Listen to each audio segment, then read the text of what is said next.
the topic of U.S. elections, finally we have Kamala Harris and Donald J. Trump going head to head.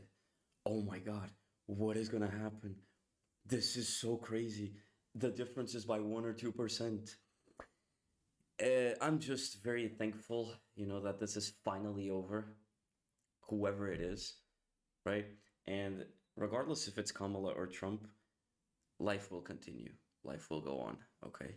You do not have to contemplate suicide. I've seen people contemplating suicide if Trump wins or if Kamala wins. Just life will be okay. Okay, it's not that big of a deal. Uh, in my opinion, both are puppets, complete puppets. One is a Republican puppet, the other one is a Democrat puppet. Uh, they just follow the agenda that whatever the party tells them to.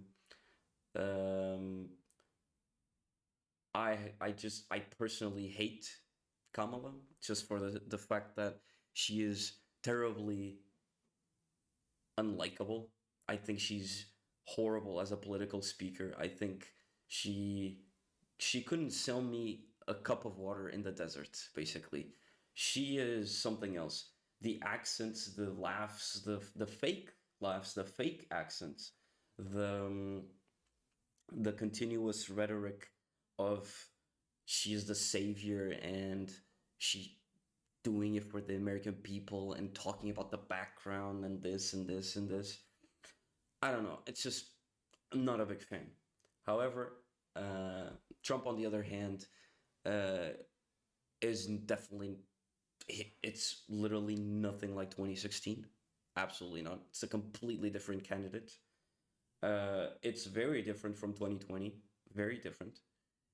And now, I mean, I honestly think he changed for the worse. In 2016, I think we can say that he was a very interesting and potential uh, leader for America, and he actually he kind of was in the sense of the wars and the unemployment. He didn't start any wars. Unemployment was at a record low. The stock market was pretty good. There was a lot of there were a lot of social outbursts, but with COVID and everything, it's very hard to gauge these type of things, especially because COVID was during the campaign part in 2020. But all in all, Trump now is an old shell of himself. He is terribly old. He is has not the same he doesn't have the same punch in the things that he says. Uh, However, he is still a better, at least if we're talking in the bigger field of foreign policy, he is the better candidate for sure. Kamala is a warmongering idiot, like the Democratic Party in the sense, because the continuation of war is literally a cornerstone of U.S. politics and especially of U.S. foreign policy. Has been for a long time, will continue to be. Um, and Kamala's rhetoric on war is terribly worse than Donald Trump. Like, at least Trump tries to play things in the sense of he looks at the Ukraine and Russia war that's happening and Israel and the problems in the Middle East, and he gives these obviously false and stupid, can I say this, like plans that before he even takes office in January, he will solve the war in Ukraine. This man is a magician. How? But the thing is, obviously, he's not going to do any of those things. Uh, and he said something similar to in the sense of Israel, but he wasn't so strong about Israel than he was in to Ukraine that he would like stop the war. Uh, but on the other hand, like with the things Kamala says, yeah, she preaches for a ceasefire in Israel and this and this, but the idea that the Biden administration kept pursuing is what she will keep pursuing as well. It's just the Democratic agenda, which is keep having those billions and billions of dollars in aid to this and this country and this country, Israel is going to run completely unchecked, like it has done so far. He, uh, Israel's committing a genocide in Gaza. Israel is fucking Lebanon up. He's fucking up Iran too. It will keep going. It will keep going, and it will just keep spreading. It's like a plague. Like Israel, if Israel is not checked by someone, it will keep spreading because they're all enemies there. They're all enemies, and Israel has to make sure it has a Lebensraum, which is a funny word because it's what Hitler used in Germany in World War II. I think it was Lebensraum, which is the vital space for their population to thrive, and that's what Israel is doing. They see it, that part of the Middle East and that region, as they need their vital space. So it's funny how history has sometimes has these uh, ironic things, but they will not stop. And with Kamala, they will press the gas probably. Like they're not pushing the brakes at all. With Trump, I'm not saying that they won't. I'm not saying that they won't keep doing this. With Trump, I think he will still keep things a bit more in check. Not like Kamala, not like Biden. I think that Trump will still keep Israel a bit in check. However, I still think the U.S. in general, and especially Democratic Party and the Republican Party also, they are all puppets of Zionists that are filtered and are meddling inside of like big positions in the government. That's it. So they're literally just following an agenda. That's it. Literally, the top people in the US, the deep state, what people like to call it, is just a big machine that runs for Israel and tries to subverse, like tries to employ tactics of subversion on US and US foreign policy to achieve a certain agenda. Uh, and that's why I'm saying that they're puppets. Nothing will ever change whenever these two get elected. If I was American and if I could vote, I would vote simply. I would vote for Trump simply because Kamala is that shit. She is that bad, and it's funny because a lot of people are voting for Kamala because they think Trump is that shit, and like to me that's perfectly okay. I also don't think Trump is any good. However, looking at the two, they're both so shit that you have to pick one. So you might as well just go for Trump. At least the world, I think the world will be a safer place. I don't know about the U.S. I don't know about I don't know about economically wise. I don't know about the border. Yes, Trump will be stronger, but I think Kamala would not do the same things that Biden did. Biden just like completely fucked it up. You have tons of uh, tons of border patrol agents vouching for Trump and vouching for his policies and especially the border control policies. But I think Kamala would do like a decent job. I don't think she would do the same mistakes as Biden. But when it comes to foreign policy, fuck no, fuck no. Kamala Harris would and is going to be terrible if she wins. I think there's like a 52% chance that Trump wins. I think Kamala has like 48% chance. It's going to go down to the swing states again, I think, to Philadelphia, to I don't know, probably Wisconsin, maybe. I saw that Nevada was also debated, but it's mostly Philadelphia. Philadelphia would be the game changer, I think. Um, and you know what's interesting? It's interesting that like the U.S. presidential system in the way they vote, like the popular vote and whatever, it's literally none of their business. They do not care. You know, the what matters is like the electoral vote, the electoral voting system, and the 270 race. It's a very interesting system, but we don't do shit like that here in Europe. And honestly, thankfully, you know, because I always feel like those elections are kind of I don't know. I prefer a simple way of doing things. I think it's too complicated, and I think it's very disproportionate. But I mean, I don't know. It's their way. Uh, Another thing, as a European, I think that any European that considers Kamala a good choice is simply, I don't know, I think they're living in a bubble. I think I'm not saying that things will change very much if Trump gets elected or if Kamala gets elected. I'm not saying that's going to be a super different change. If we could see like two alternate universes, uh, but Trump for Europe is definitely the better candidate, definitely. But the problem is, this shouldn't even be a question, right? Because why the fuck are we depending on the US? And we depend on the US a fuck ton, like a lot. There's no reason to do so. We shouldn't. And I think being in favor of Kamala or being in favor of Trump as a European is just you're jumping the problem. The problem is you shouldn't even it shouldn't even phase you. It shouldn't even like be anything to you.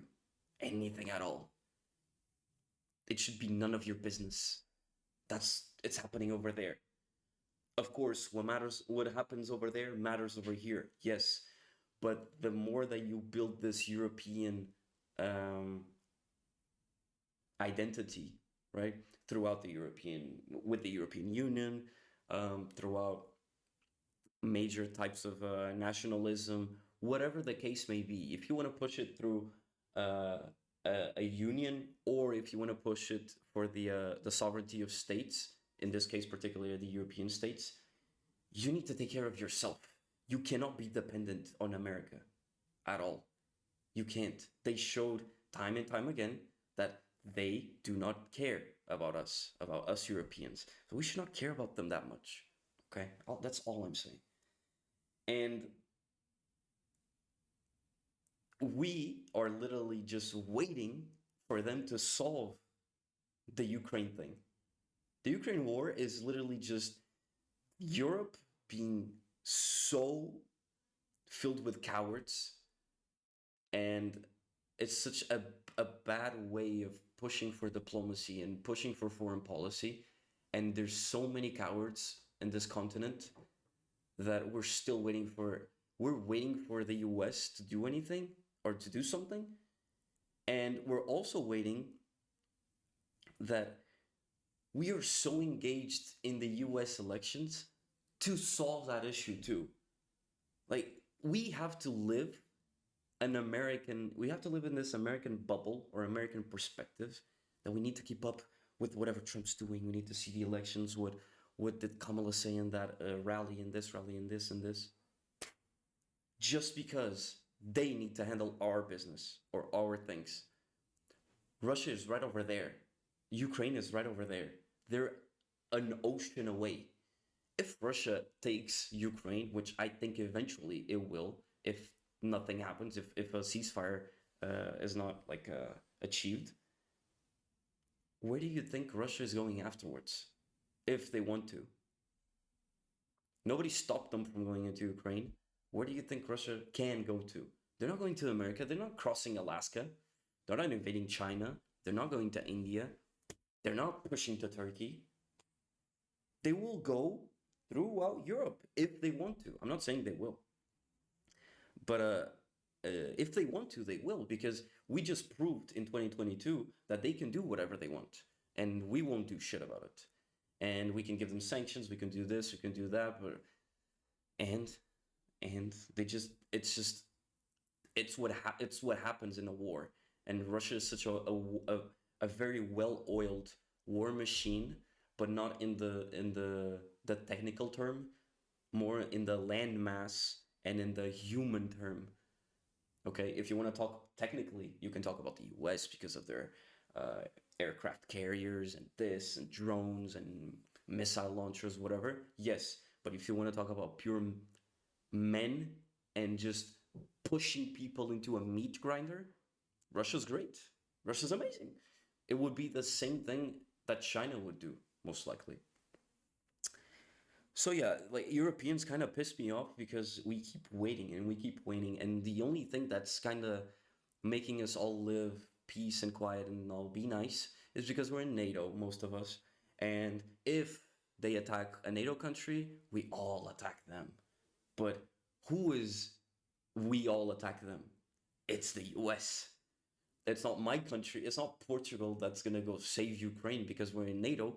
we're all waiting for the US.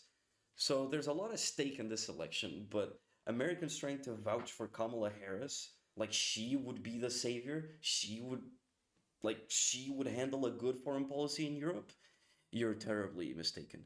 Trump did, for example, a very good initiative in I don't know if it was 2018, where, of course, us Europeans, since we're all terribly poor compared to Americans, right?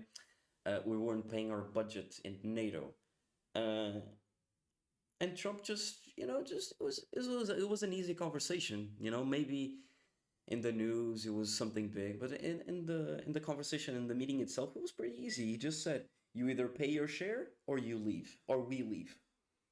And the US leaving NATO is what? The end of NATO. And what did the European countries do? Okay, invest, I think it's 2% of the GDP in NATO, in the defense. Because Trump said it makes no sense that we are contributing so much when we're the main force behind NATO. We have an ocean that separates us. We don't need to be so involved in Europe. If you want us to be involved, pay your share. The thing is, pay your share is very different from just do whatever you like, or we want more money. It still shows that the US still wants a commitment in Europe, but at the same time, it kind of funnels respect towards the US, which does not happen now, because we're all still waiting for this grandiose, majestic war machine that the US is to come save us, to come help us in case Russia just piles through Europe. And I think that's terribly wrong. Any European that is trying to see these U.S. elections, I think every European should be very should pay attention to the elections, but at the same time, realize that the problem starts with us and not with them. You're watching these elections because of us, because we need to know, we need to see, because we depend on them, and a lot, and we shouldn't, at least not this much. Um, Another thing that I was gonna make like one or two videos, but since it's election day, I think putting the two ideas is good. I was gonna talk about the U.S. elections, and I wanted to kind of mention this part of about Europe. But there's also another part that I was gonna do a different video, but now I'll just do it everything together. And I'm not reading any script. I don't have any notes. Like I don't have anything here. I'm just in my room talking. Uh, there's an interesting part about politics in general. Okay, U.S. especially, politics in general throughout the world. Politics is a dying breed. Like politics as a field, it's all dying. We're all dying because leaders are being replaced by propaganda. And that's pretty much it. Any leader now can, not even leaders, but like any politician, any party, any candidate, whatever, can make a stupid ass TikTok with some subtitles and then a cool music in the background, and it sounds like they're saying something smart. Politicians go on TV and they will tell you what you want to hear. They will not tell you why they're doing the things that they are doing. They will avoid the difficult questions. Of course, politics is this little game of tango, where you're dancing with someone, and you need to like be careful where you step.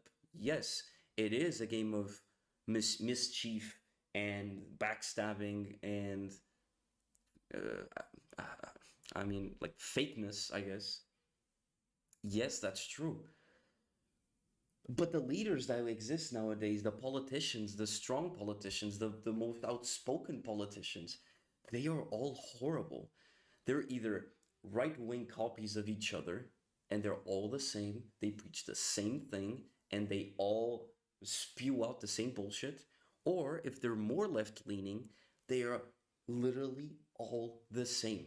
They use the same words. They use the same, not even words. What pisses me off is not even words, it's buzzwords. I hate buzzwords. Like when a person says an expression that they think that when people hear it, they're gonna sound smart or educated, or that they're a humanitarian. That's also a big thing. Like everyone wants to show that they're a good person, brother. And you're, it's just you're a good person, okay? And that's minimum, I guess. You shouldn't be trying to place your political beliefs and views on the stand that you're a good person. That's because you're a good person, and because you're a good person, you believe in these things. Okay, but they're not necessarily matched. We can have completely different political opinions, and I can still be a good person. You're not a good person because you're a Democrat. You're not a good person because you're a Republican. You are a good person, and you're a Democrat. You're a Republican, and you're a good person. And yeah, I think leaders are terrible nowadays. Let me give you this example. In 2008, you had Obama in the US. And Barack Obama was, you can call it like a beacon of hope, right? Barack Obama was the man, okay? Polite, posture, well dressed, very good and articulate conversations, speeches. Yes, we can, the slogan, everything. Obama was the epitome of like a stand upright politician, right? And then it wasn't even on just on the US, it was the whole world. The hopes that everyone had with Obama is incredible because people like created this conception that he is the second coming of Jesus Christ. And it was literally, it was just, how can I say this? It was literally just a consequence of the years of Bush and the wars and the terrorism and this and this and this and this that just kept going, like just kept going. And people saw in Obama like a beacon of hope, like this. Imagine you're watching Batman, right? And you point the light to the sky, and instead of being a bat, it's Obama's face. It literally felt like a superhero. It felt like a superhero so much that I remember in Europe, I'm not even talking about the US. I know that it happens in the US too. People were crying in 2016 because Obama was leaving. We all know what Barack Obama did in office.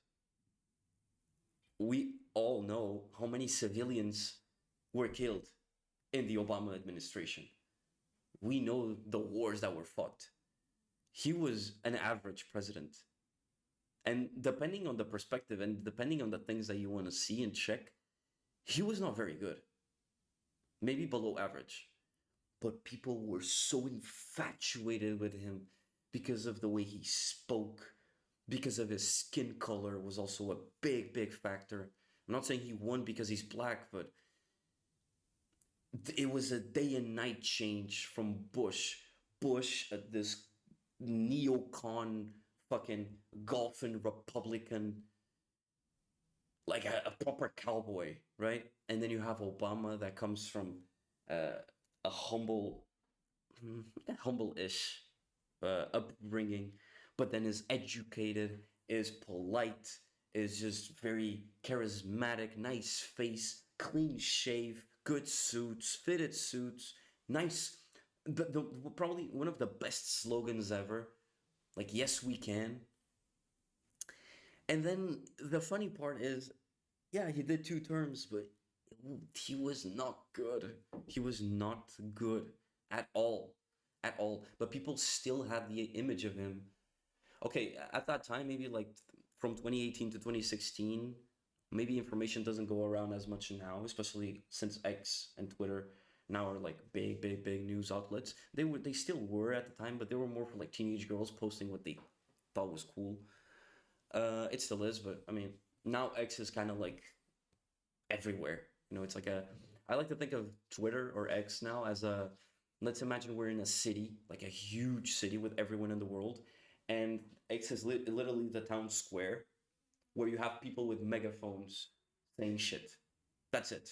I think that's what it is, and I think it's very valuable. But yeah, since information and media wasn't the same at the time, maybe people couldn't get a real idea of how Obama was. I was also young, so I didn't have a great idea about it. Um, but yeah, he was not that good. But the essence of a charismatic leader was there. He was a very good politician in the communication sense. And that does not happen anymore. In 50 years from now, you will not look at these type of politicians that you see coming up in the Netherlands, coming up in wherever in Europe or in the US. And the problem is the future is not bright because how many people do you know, for example, in the US, how many people do you know that are in like involved in politics other than Kamala and Trump? You might know like a few senators, a few like people from Congress. Like you can probably relate to some names like Ted Cruz, like Bernie Sanders. But that was a candidate, a presidential candidate, so I'm not even gonna count Bernie Sanders. Uh, you have the Santis in Florida. Uh, just for the simple fact that who knew Tim Walz? Who knew JD Vance? Nobody. Like the younger, and no, these are not even younger, but the younger people, the 20s, the 30s, the 40s, even the 50s, okay? Even the 50-year-olds, you have no voices anywhere that are strong. Anywhere. If it wasn't Kamala and Trump in this election, who would it be? You have no other like you have Republican nominees. What, Elizabeth Warren? Who has heard of Elizabeth Warren? Who has heard of other Democratic candidates other than Bernie Sanders? Like there's not a big relevancy in anyone right now. And it's even more petrifying what's going to happen 4 years from now. And the same is applying in Europe as well. Like this, exactly the same. You have no strong voices anymore. You have people just spewing out the same thing over and over and over and over and over again. Literally nothing ever changes when it comes to politics and the way that you should approach politics. It will never change. And people are trying to fit this new way of thinking and way of communicating and trying to, use buzzwords to like shock people and slogans. And for example, in Portugal, there's a right wing. It's not a party. I don't know. I don't even know if it's a fucking party. A movement that starts with 1143, right? Their slogan is 1143. 1143. 1143 because it was the year where Portugal got its independence. So it's the year Portugal was born, right? It's debatable because you can still call it like from 1178, but okay. But like everything has to have like a slogan, a buzzword. And communications doing it's been done like this for a bit now, for like 2 years, especially since COVID started, like 4 years maybe. It's all very it's just trying to impress the masses, and that's it. That's it.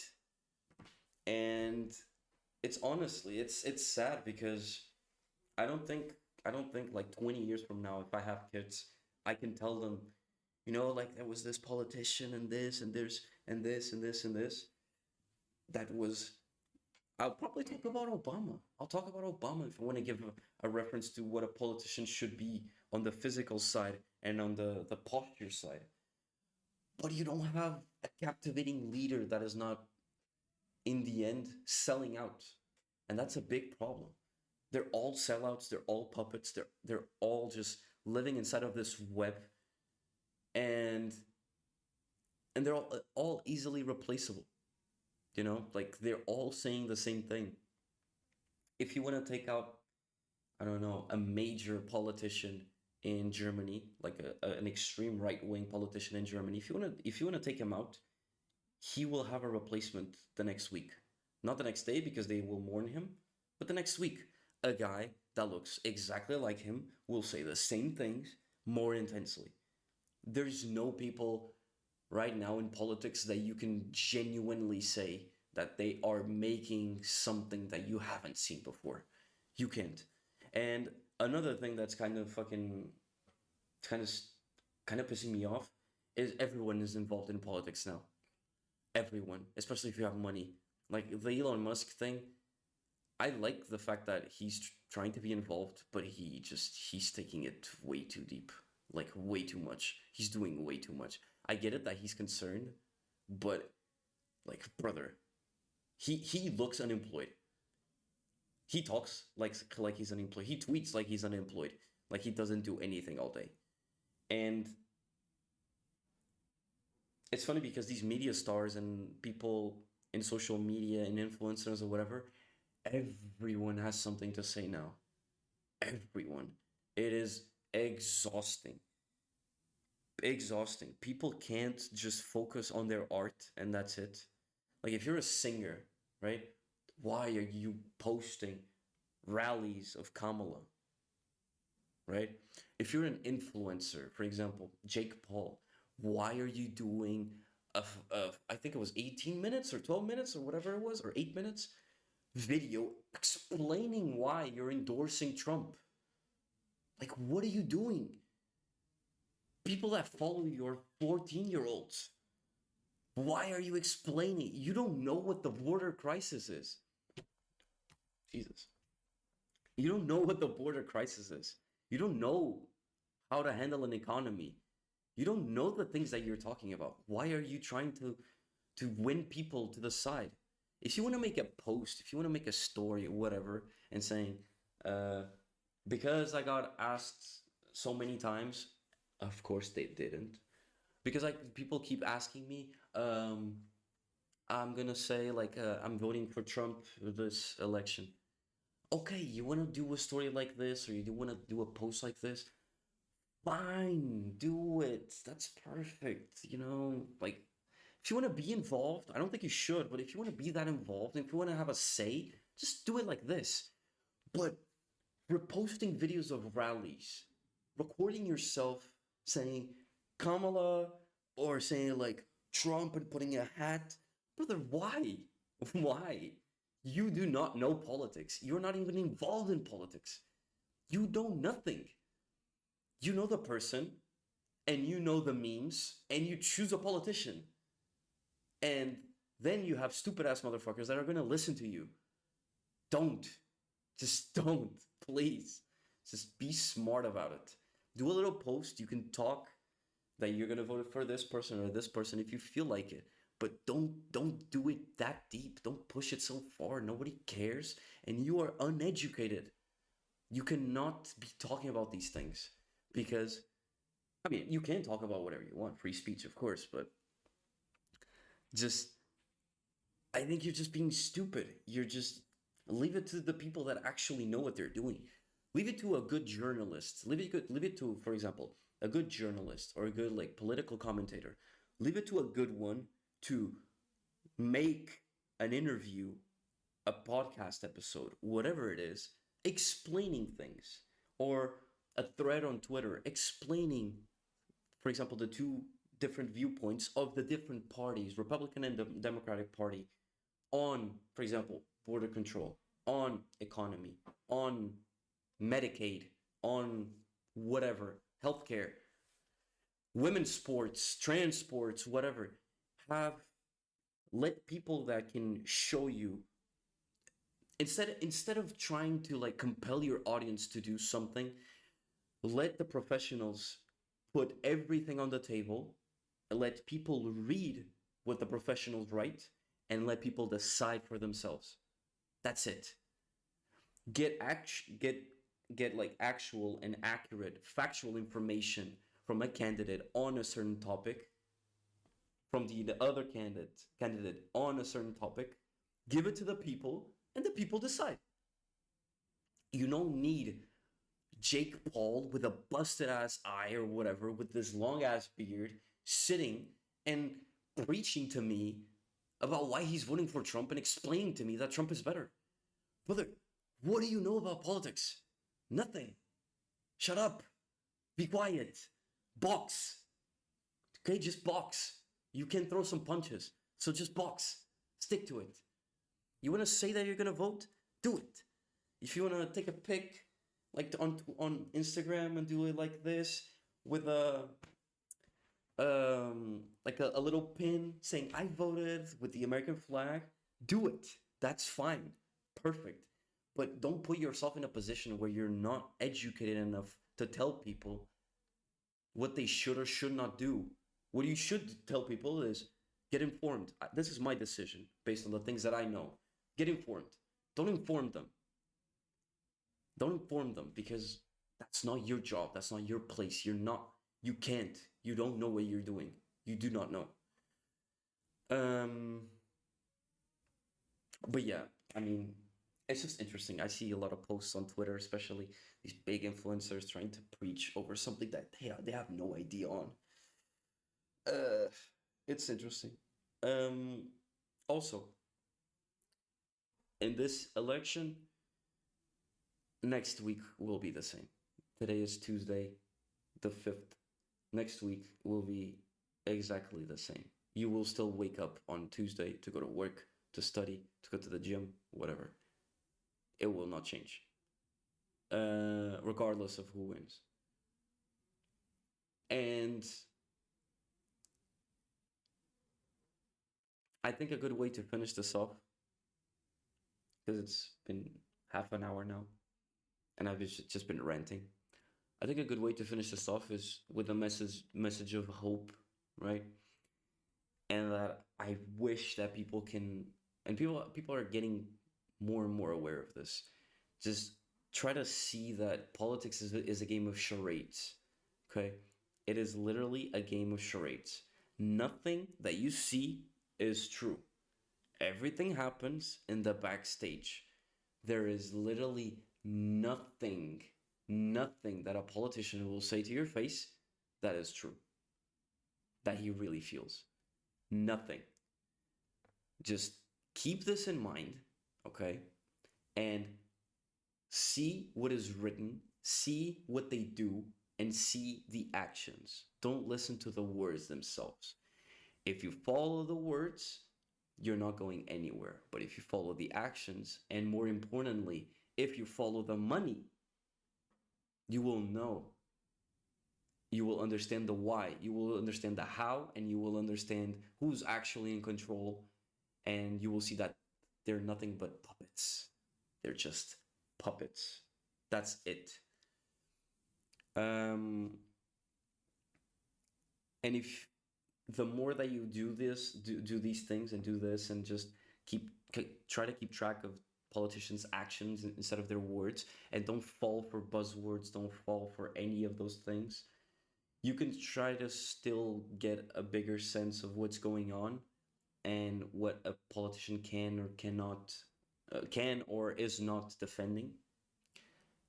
But at the same time, right, be aware of what's going on. Be aware that now everyone has a voice. Everyone has a voice. And people who used to not have a voice, like a voice that used to be heard at least. Because any, any stupid degenerate can go on Twitter, type some ridiculous shit, tweet, and just because he has a few buzzwords or like a good slogan or this, or just he talked about a topic that is very, and it can be all bullshit, and you will fall for it, and it will mold your opinions. Any idiot has a voice now, okay? So stick to the professionals. Stick to Instead of sticking to the words that people say, especially politicians, stick to the actions that they do and where the money comes from. And in the bigger picture and in general, take every election as a game, and that's it. This is just a game for power, nothing else, literally nothing else. And also I want to give a little, I think like a minute preview, which is I don't think there's going to be any civil war if one doesn't win or if one wins or whatever happens. I don't think there's going to be a civil war. I also don't think that I also don't think that there's gonna be like election fraud, which I don't know if it happened in 2020. I don't know. I have no idea. It was weird. It was just a very weird election. And just for the simple fact that you have a mail-in like ballot system, or you can literally leave your vote in the middle of the street, eh, you're just setting yourself up for failure. And you don't have even voter ID or whatever. I don't know. But yeah, the world will still be the same, okay? And the world is pretty fucked, and it will continue to be, and it will still be after the election, after 5 years. The world will always be fucked, always. This will not change. If Kamala wins, this will not change. If Trump wins, this will not change. But yeah, my candidate, if I could vote, would be on Trump because Kamala is terrible. Trump is terrible too, but it's just it's just better than Kamala. And I think he will win. I don't know. I can see an upset coming, maybe from Kamala. It's very possible. If I had to say, I would say like Trump is 51, 52% chance of winning. I don't see I don't see like a super secure win for either one. I think it would come down to like the swing states, especially Philadelphia. And yeah, we'll see how it goes. I'll probably make another video about this. This one was a bit long. I'll probably do another video about this election, so like the results, and I'll be paying attention because we'll see. You know, we might get another January 6th. We might get another coup attempt. Who knows? It will be definitely very interesting. But yeah, and we'll see if my prediction is right. I think Trump will win. I'm that's what I think will happen. But I don't know. It's gonna be tough. It's gonna be very tough. It's like a 52, 53, 51, 52, 53% chance of winning, I think. I don't know. We'll see. Thank you very much for listening, and we'll see what happens. But I'm pretty sure we're all gonna be alive. Okay. Thank you. Bye.